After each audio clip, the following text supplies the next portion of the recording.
Assalamualaikum warahmatullahi wabarakatuh. Para sahabat pecinta sejarah yang budiman, alhamdulillah pada kesempatan ini kita berjumpa di channel Dunia Sejarah. Dan pada kesempatan ini akan membahas tentang kerinduan sahabat muhajirin ke kota Mekah.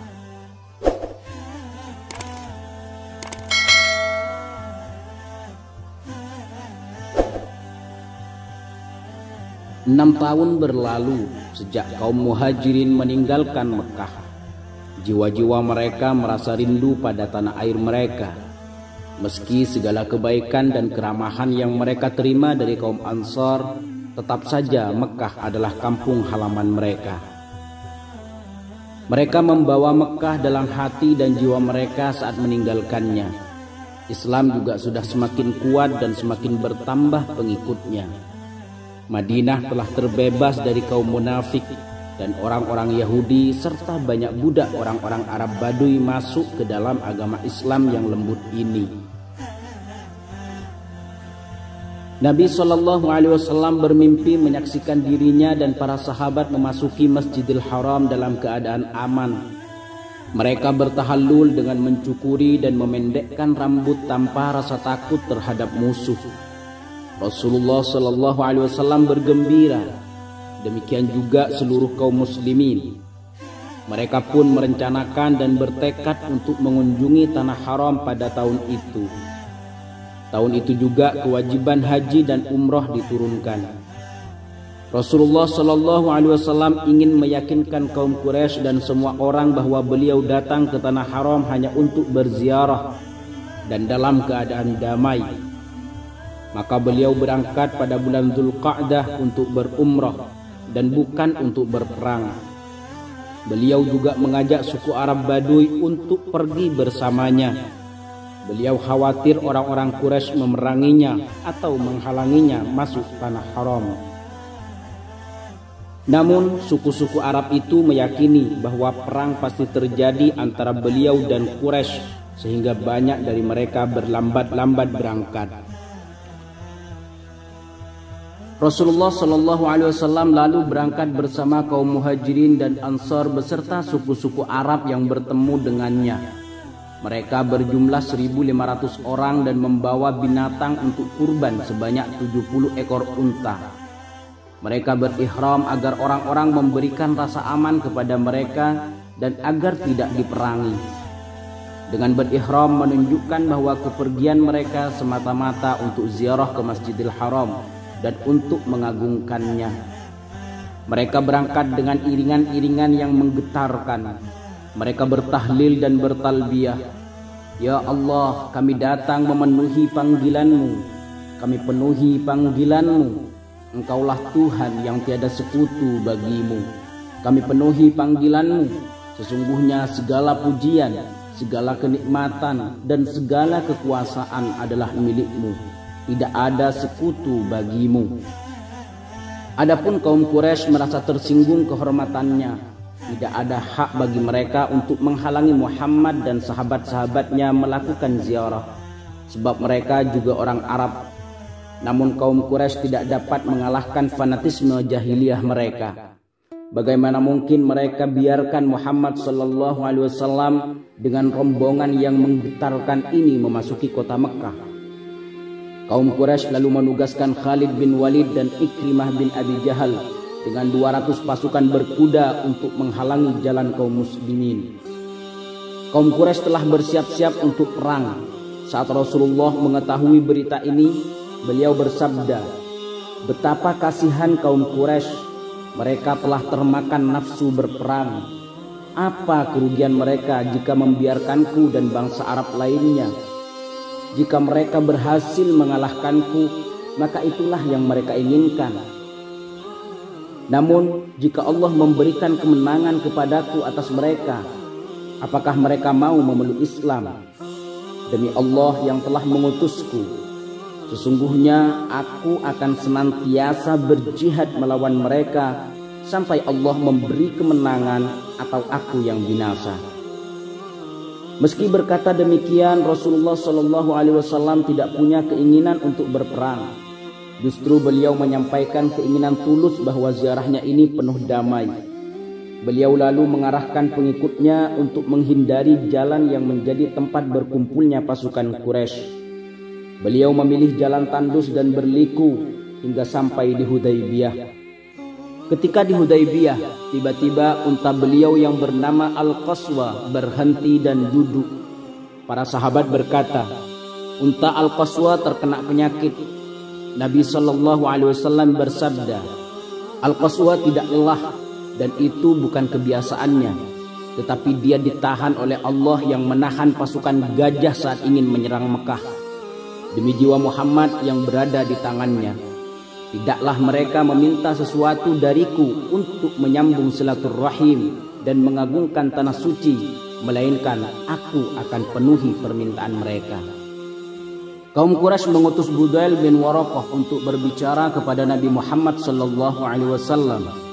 Beliau kemudian berkata kepadanya, kami tidak datang untuk berperang dengan siapapun, tetapi kami datang untuk menunaikan umrah. Jika Quraisy mau, kami akan beri kesempatan untuk membiarkan kami melaksanakan tujuan kami. Namun, jika mereka tidak mau, maka demi Allah yang jiwa Muhammad berada dalam genggamannya, aku akan melawan mereka hingga cita-cita terwujud atau aku binasa. Budail kembali ke Quraisy dan berkata, kalian terlalu tergesa-gesa memberikan keputusan tentang Muhammad. Dia datang bukan untuk berperang, melainkan untuk berziarah ke Ka'bah. Kaum Quraisy berkata, meskipun dia datang bukan untuk berperang, tapi demi Allah, dia tidak boleh sama sekali memasuki Mekah dengan kekerasan. Dan jangan sampai bangsa Arab membicarakan kita tentang hal ini.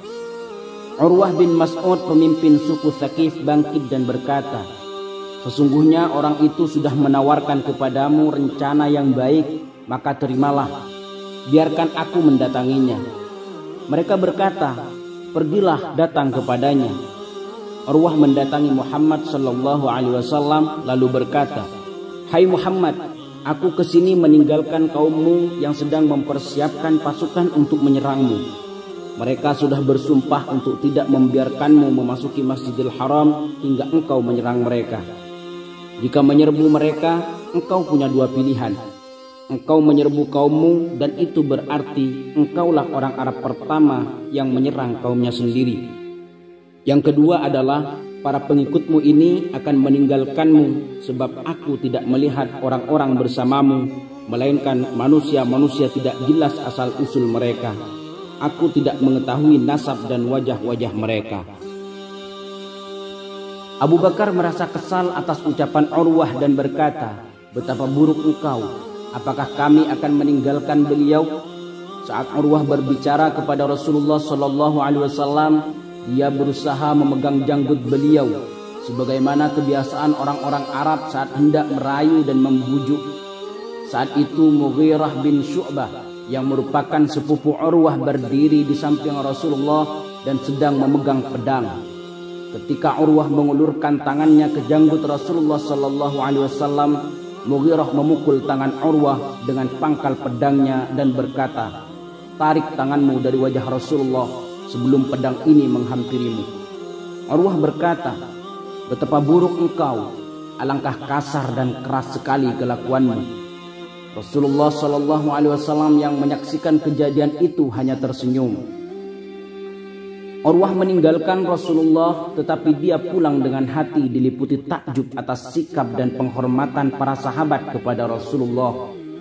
Dia kembali kepada kaum Quraisy dan berkata, wahai kaum Quraisy sekalian, aku telah mendatangi Kisra di kerajaannya, Kaisar Romawi di kerajaannya, dan Najasyi di kerajaannya. Demi Allah, aku tidak pernah melihat seseorang dihormati dan dicintai di tengah-tengah kaumnya melebihi Muhammad. Demi Allah, tidak ada seorang pun di antara mereka yang berani menatapnya. Tidak ada yang berani mengangkat suara saat dia berbicara. Dan dia cukup memberi isyarat kepada seseorang, maka perintahnya akan dijalankan. Mereka adalah kaum yang tidak peduli apapun yang terjadi kepada mereka jika Muhammad dihalangi dari tujuannya. Silahkan kalian putuskan sendiri, sebab dia telah menawarkan keinginannya. Maka buatlah kesepakatan damai dengannya. Terimalah apa yang dia tawarkan pada kalian. Aku hanya memberi nasihat, sebab aku takut kalian tidak bisa menang terhadapnya." Tapi kaum Quraisy tetap tak mau menuruti sarannya. Maka Urwah pun kembali pada kaumnya Thaqif. Lalu pergilah Hulais bin Alqamah, pemimpin Ahhabis, menemui Rasulullah SAW. Saat dia menyaksikan binatang kurban kaum muslimin berkeliaran di lembah dan melihat pakaian pengikut Muhammad telah lusuh serta bekas perjalanan melelahkan menyertai mereka, dia pun kembali tanpa menemui Muhammad karena sudah yakin dan mengerti atas apa yang dia saksikan. Dia berkata kepada pemimpin Quraisy, "Demi Allah, kami bersekutu dengan kalian bukan untuk menghalangi orang dari mendatangi rumah suci ini, dan bukan pula untuk menghalangi orang atas haknya berziarah. Demi Allah, kalian biarkan Muhammad dan apa yang menjadi tujuannya, atau kami orang-orang Ahhabis akan meninggalkan kalian sampai satu pun tak tersisa." Kaum Quraisy membalas, "Wahai Hulais, yang engkau lihat hanyalah tipu daya dari Muhammad dan kawan-kawannya. Maka biarkanlah kami berpikir hingga dapat mengambil keputusan yang memuaskan kami." Rasulullah lalu mengirim seorang utusan darinya kepada Quraisy dengan maksud menegaskan kedatangannya untuk menziarahi Baitullah, bukan untuk berperang atau bertempur. Beliau mengutus Khirash bin Umayyah, namun mereka tidak menyambut utusan dengan baik.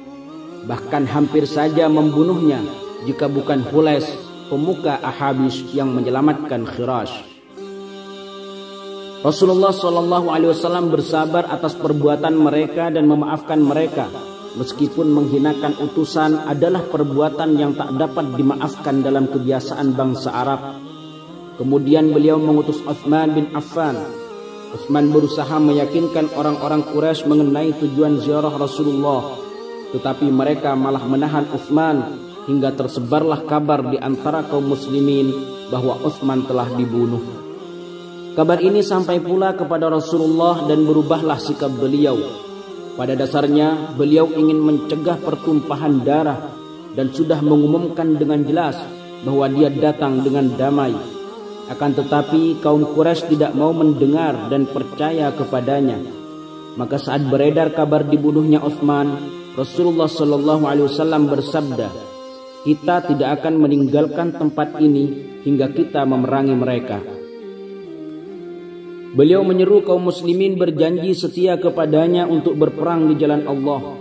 Saat itulah kaum muslimin berbaiat untuk siap mati dan tidak lari dari pertempuran. Mereka lalu mengenakan perlengkapan perang seadanya. Ummu Umarah atau Nusaybah binti Ka'ab bangkit berdiri mengambil sebuah tiang kayu untuk melindunginya dari terik matahari. Lalu dia ikatkan pisau di tengah tiang itu. Rasulullah SAW lalu membaiat atas Utsman dan berkata, "Sungguh Utsman pergi karena urusan Allah dan Rasulnya, maka aku berbaiat untuknya." Beliau meletakkan tangan kanannya di atas tangan kirinya sebagai simbol baiat dan berkata, "Ini untuk Utsman." Para sahabat tidak memiliki apa-apa kecuali pedang. Jumlah mereka tidak sebanding dengan jumlah orang-orang Quraisy. Mereka juga tidak mempunyai baju besi yang akan melindungi mereka dari hantaman musuh.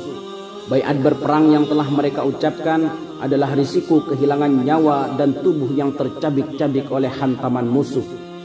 Namun mereka sudah pasrahkan semua demi membela Rasulullah SAW tanpa menghiraukan hasilnya.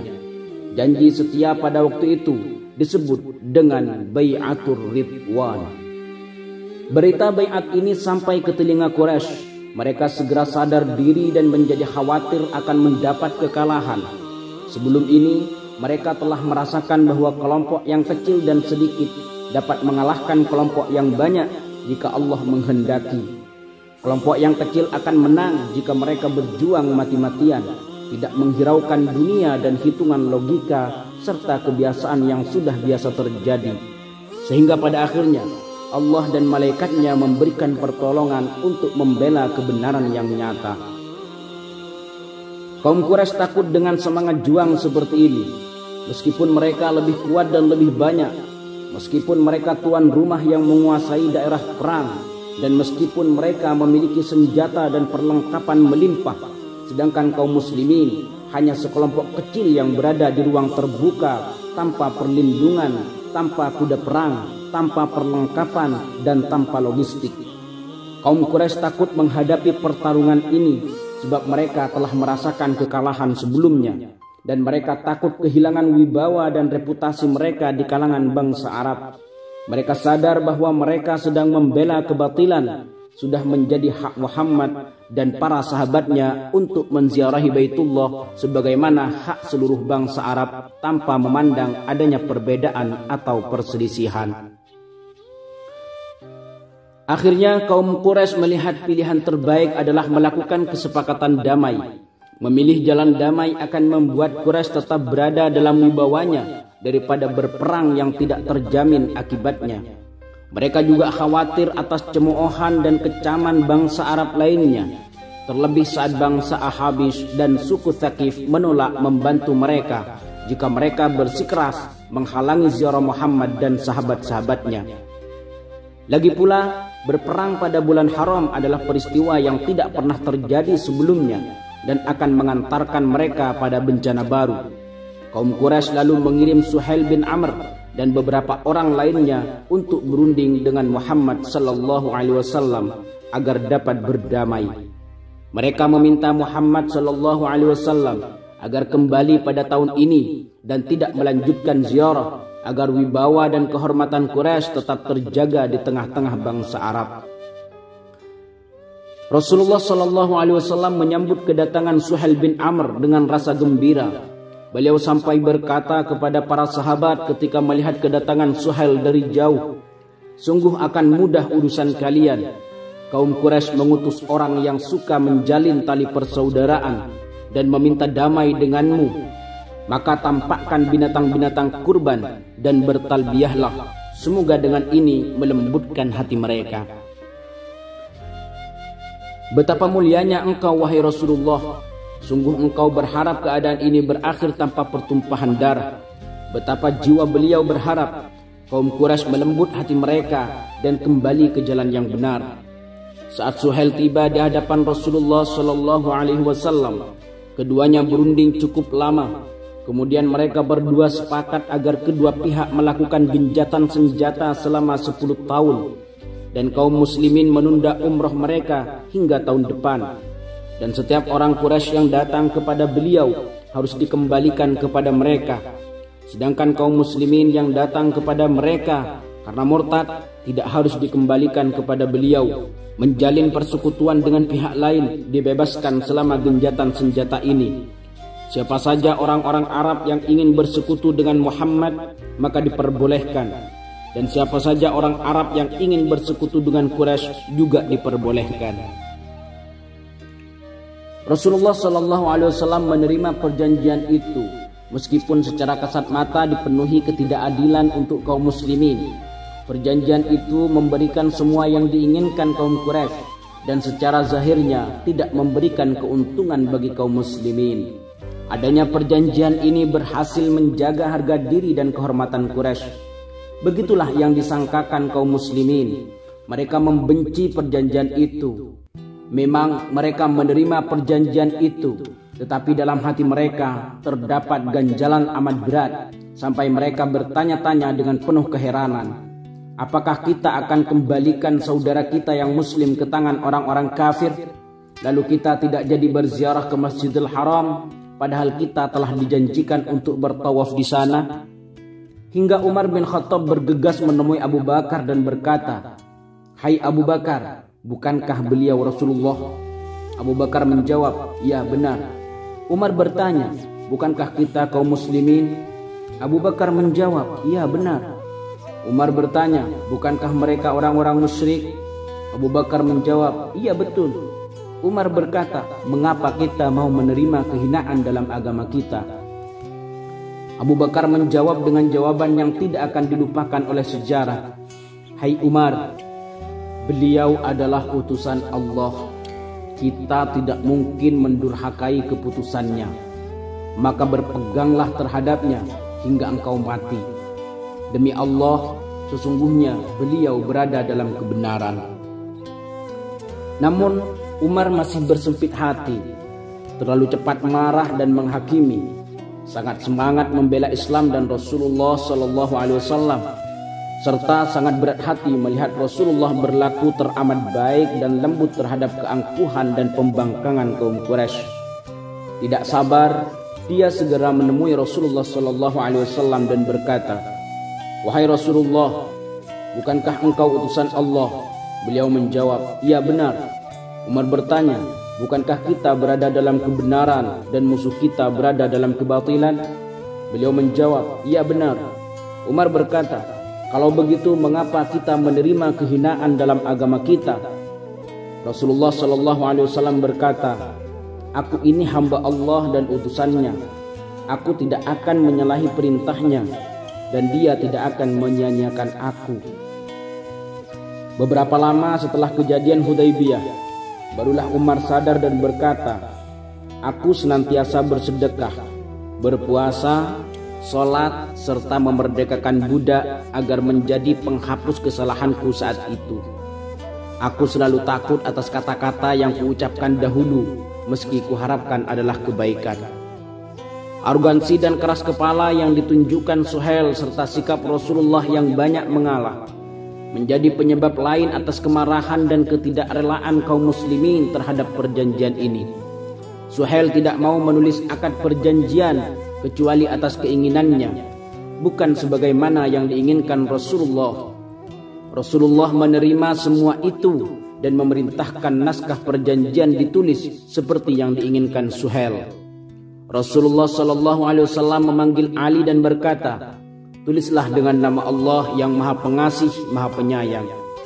Suhail menyela, "Aku tidak tahu apa itu. Akan tetapi tulislah dengan nama Engkau, ya Allah." Rasulullah berkata, "Tulislah dengan nama Engkau, ya Allah." Ali pun menuliskannya. Beliau kemudian berkata, "Tulislah olehmu, inilah perjanjian antara Muhammad Rasulullah dengan Suhail bin Amr." Suhail berkata, "Kalau aku mengakui engkau adalah utusan Allah, niscaya aku tidak akan memerangimu. Akan tetapi tulislah namamu dan nama bapakmu." Maka Rasulullah SAW berkata, "Tulislah, inilah perjanjian antara Muhammad bin Abdullah dengan Suhail bin Amr." Keduanya sepakat untuk menghentikan perang selama 10 tahun. Pada masa itu orang-orang memperoleh keamanan dan masing-masing saling menahan diri satu sama lain. Barang siapa dari orang-orang Quraisy yang datang kepada Muhammad tanpa izin walinya, maka beliau mengembalikannya kepada mereka. Dan barang siapa dari orang-orang yang beserta pengikut Muhammad datang kepada Quraisy, maka mereka tidak berkewajiban mengembalikannya kepada Muhammad. Di antara kita berkewajiban saling menahan diri, mengubur permusuhan di dalam dada, dan tidak boleh berlaku khianat. Barang siapa yang mau menjalin persekutuan dan perjanjian dengan Muhammad, maka dia diperbolehkan. Dan barang siapa yang ingin menjalin persekutuan dan perjanjian dengan Quraisy, maka dipersilahkan. Suhail berkata, "Engkau pada tahun ini harus kembali dan tidak boleh masuk ke Mekah. Pada tahun depan kami akan keluar dari Mekah. Maka engkau boleh masuk ke Mekah dengan para sahabatmu. Lalu engkau boleh tinggal di sana selama 3 hari. Engkau boleh membawa senjata orang bepergian, yaitu pedang yang bersarung, dan tidak boleh masuk dengan selain itu." Perjanjian ini disaksikan oleh beberapa orang dari pihak muslimin dan beberapa orang dari pihak musyrikin. Lalu datanglah peristiwa di mana Allah Subhanahu wa taala seakan ingin menguji kesabaran kaum muslimin dan kuatnya iman mereka. Abu Jandal, putra Suhail bin Amr yang sudah masuk Islam, melarikan diri dari Mekah dengan rantai yang masih membelenggu kakinya. Bapaknya Suhail telah mengikatnya dengan rantai besi dan mengurungnya. Lalu dia kabur dari penjara bapaknya dan menempuh jalan meninggalkan Mekah, menyeberang bukit hingga akhirnya sampai ke Hudaybiyah. Kaum muslimin bergembira dengan kedatangannya. Dia disambut dan dilindungi oleh kaum muslimin. Suhail mengangkat kepalanya dan ternyata itu anaknya Abu Jandal. Dia mendatangi putranya lalu menampar wajahnya dan menyeretnya. Abu Jandal berteriak meminta tolong, "Wahai kaum muslimin, apakah kalian rela mengembalikanku kepada kaum musyrikin sehingga mereka memaksaku untuk meninggalkan agamaku?" Seruan Abu Jandal semakin menambah rasa pedih di hati kaum muslimin. Mereka hanya bisa menangis menyaksikan kejadian itu. Suhail berkata kepada Rasulullah, "Hai Muhammad, kesepakatan sudah tertulis antara kita berdua sebelum anak ini datang kepadamu." Rasulullah SAW berkata, "Engkau benar." Suhail lalu berkata, "Ini adalah bukti pertama dari buah perjanjian antara engkau dan aku. Kembalikanlah dia. Demi Allah, aku tidak akan mencelamu lagi jika engkau mengembalikannya kepadaku." Beliau lalu mengembalikan Abu Jandal kepada Suhail dan mengatakan kepada Suhail agar tidak menyiksa anaknya. Namun Suhail menolak, bahkan dia memukuli anaknya dengan ranting pohon. Lalu Rasulullah SAW berkata, "Berikan dia kepadaku atau selamatkan dia dari siksaan." Suhail menjawab, "Demi Allah, aku tidak akan melakukannya." Sebagian sahabat yang memiliki hubungan kedekatan dengan Suhail ingin memberikan perlindungan kepada Abu Jandal, tetapi Suhail menolak. Saat itulah Rasulullah SAW mengangkat suaranya dan bersabda, "Hai Abu Jandal, sabarlah dan tabahlah. Sungguh Allah akan menjadikan untukmu dan orang-orang lemah yang bersamamu lapangan dan jalan keluar. Kami telah mengadakan perjanjian damai antara kami dan kaum Quraisy, dan kami telah menyetujui perjanjian itu. Mereka juga telah bersumpah kepada kami dengan nama Allah. Sungguh kami tidak akan berkhianat kepada mereka." Umar bin Khattab tidak tahan menyaksikan kejadian ini. Dia lalu kembali menemui Rasulullah SAW dan mengulangi perkataan yang diucapkan sebelumnya. Kemudian dia mendatangi Abu Jandal, berjalan di sampingnya dan berkata, "Bersabarlah hai Abu Jandal, sesungguhnya mereka itu orang-orang musyrik. Darah seorang dari mereka itu seperti darah anjing." Umar semakin mendekat kepada Abu Jandal dengan membawa pedang, berharap agar Abu Jandal mengambilnya lalu menebas bapaknya sendiri. Namun Abu Jandal tidak mau membunuh bapaknya dan lebih patuh kepada perintah Rasulullah agar bersabar hingga Allah memberikan jalan keluar. Abu Jandal kembali ke Mekah sementara kaum muslimin menyaksikannya dengan hati pedih dan duka yang mendalam. Air mata mereka tumpah sebab tidak punya jalan untuk menyelamatkannya. Kaum muslimin begitu terpukul hari itu. Mereka meninggalkan Madinah dengan tidak sedikit pun keraguan tentang kemenangan dan benarnya mimpi Rasulullah SAW. Namun saat mereka menyaksikan disepakatinya perjanjian dan merasakan kehinaan pada isi perjanjian serta sikap Rasulullah yang begitu lemah demi menyetujui perjanjian yang timpang itu, mereka betul-betul hilang kendali atas diri mereka dan hampir saja binasa. Ketika orang-orang musyrik telah berlalu, Rasulullah berkata kepada para sahabatnya, "Bangkitlah kalian, sembelihlah hewan kurban, bercukurlah dan lakukanlah tahallul." Namun tidak ada satupun sahabat yang melaksanakan perintah ini. Beliau mengulangi kembali perintahnya hingga 3 kali, tetapi tetap tidak ada yang mengerjakan. Beliau masuk ke dalam kemah istrinya dengan perasaan sangat marah. Ummu Salamah bertanya, "Ada gerangan apa denganmu wahai Rasulullah?" Beliau berkata, "Celakalah kaum muslimin. Aku perintahkan mereka, tetapi tak satupun yang mengerjakan." Kemudian beliau ceritakan apa yang terjadi dengan para sahabat. Lalu Ummu Salamah berkata, "Wahai Rasulullah, janganlah engkau mencela mereka, sebab mereka sedang merasakan sesuatu yang besar di luar perkiraan mereka terkait perjanjian itu. Dan kenyataan mereka akan kembali ke Madinah tanpa berhasil memasuki Mekah." Ummu Salamah mengusulkan kepada beliau untuk keluar dari kemah dan tidak berbicara dengan siapapun, lalu menyembelih kurban dan mencukur rambutnya. Beliau kemudian keluar dari kemahnya dan tidak berbicara dengan siapapun. lalu menyembelih kurbannya dan memanggil tukang cukur. Menyaksikan hal tersebut, para sahabat bangkit, lalu masing-masing menyembelih untanya dan saling mencukur rambut satu sama lain, hingga hampir saja mereka saling membunuh karena memotong rambut dengan perasaan yang masih memendam penasaran. Di antara sahabat ada yang mencukur habis rambutnya, ada juga yang hanya memendekkannya. Rasulullah SAW bersabda, "Semoga Allah merahmati orang-orang yang mencukur rambutnya." Mendengar itu, ada sahabat yang berkata, "Bagaimana yang memendekkannya, wahai Rasulullah?" Beliau berkata, "Dan juga yang memendekkannya." Para sahabat pun bertanya, "Mengapa engkau mendoakan dilimpahi rahmat bagi yang mengunduli rambut, bukan orang-orang yang memendekkannya?" Beliau menjawab, "Sebab mereka tidak ragu lagi."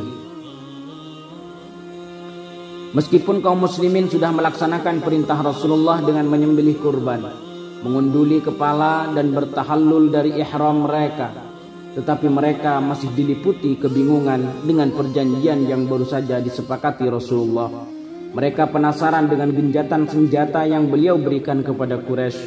Mereka pun bertanya-tanya kepada beliau tentang berita gembira bahwa mereka akan memasuki Masjidil Haram, tetapi kenyataannya mereka belum memasukinya.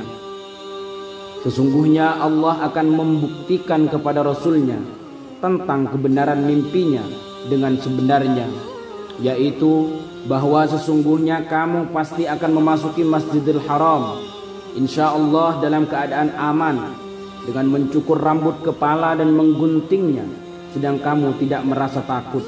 Maka Allah mengetahui apa yang tiada kamu ketahui, dan Dia memberikan sebelum itu kemenangan yang dekat. Rasulullah SAW bersabda, "Apakah aku mengatakan kepada kalian bahwa kalian akan memasukinya pada tahun ini?"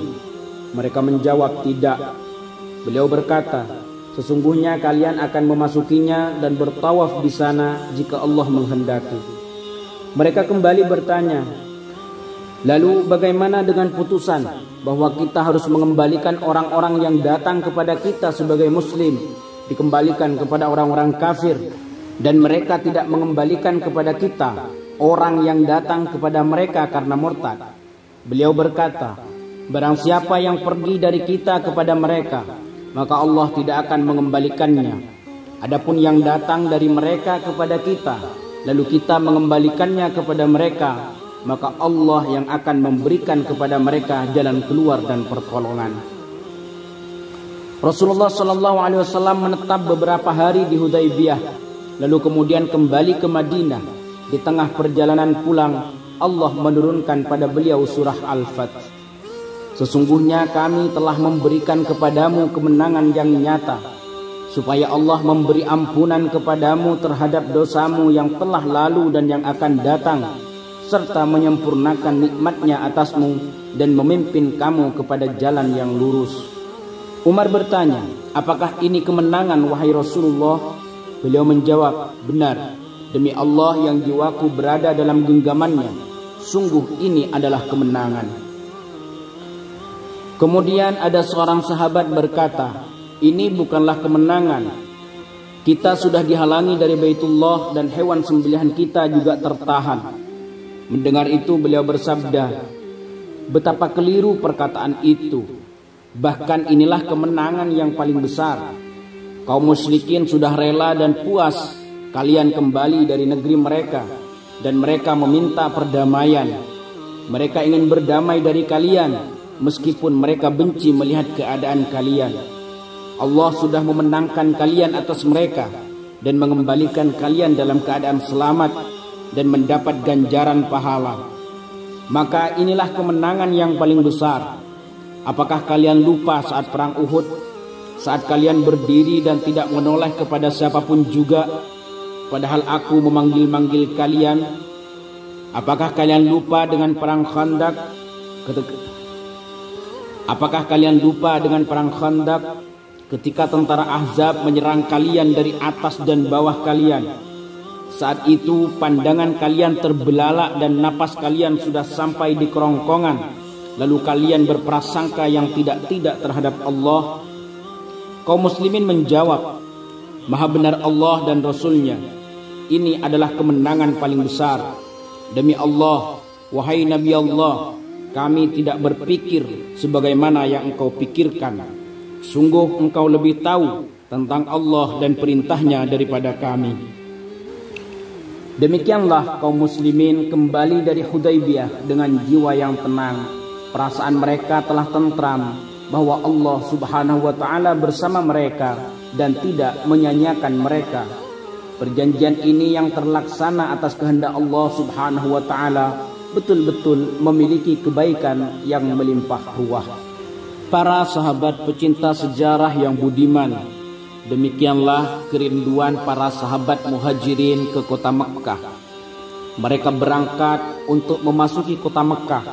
Namun mereka tidak bisa memasukinya pada tahun ini oleh karena adanya perjanjian yang disebut dengan perjanjian Hudaybiyah. Mereka harus menunggu pada tahun berikutnya agar bisa memasuki kota Mekkah dan bisa bertawaf mengelilingi Ka'bah. Semoga kajian pada kesempatan ini dapat kita ambil hikmah dan pelajaran darinya. Sampai berjumpa kembali pada episode berikutnya. Assalamualaikum warahmatullahi wabarakatuh.